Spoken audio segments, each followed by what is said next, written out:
您是不是有这样的经历？炖鸡的时候，鸡腿、鸡翅都挺好吃，可一到鸡胸肉就总是又干又柴，贼难吃。今天我做了一道萝卜炖鸡，只是对鸡胸肉做一个小小的特殊处理，就能保证它软嫩多汁。到底是什么方法呢？整鸡切成块，鸡胸肉也单独拿出来切成块，切块的大小和其他部位大体相当。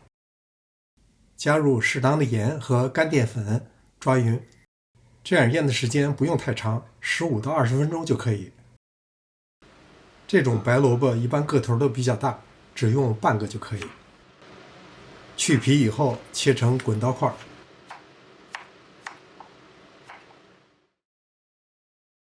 炒锅加热，加入适当的油，把切好的鸡块放进来煸炒，但是鸡胸肉先不放。鸡肉大体变色以后，加入葱、姜、蒜，继续煸炒。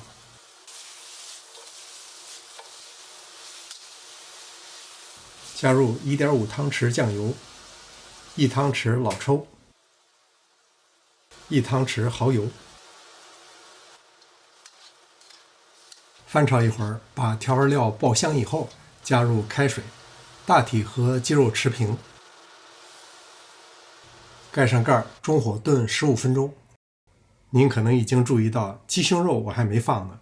今天这道菜要说关键就在这儿，15分钟以后放入鸡胸肉，只是分散的铺在表面，不要翻动，用铲子轻轻压一下就好。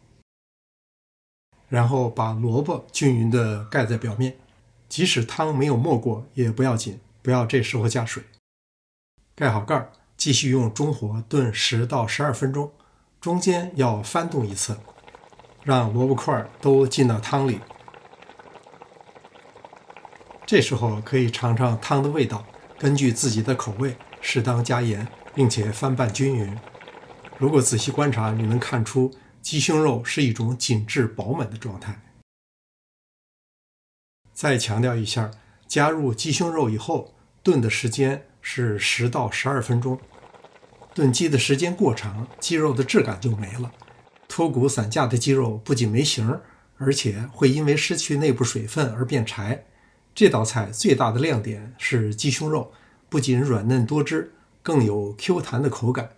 上桌以后，最先秒光的一定是它。除了馒头米饭，用它来拌面条也很好。感谢您的观看，临走前别忘了点赞订阅。这里是上师厨房，我们下次再见。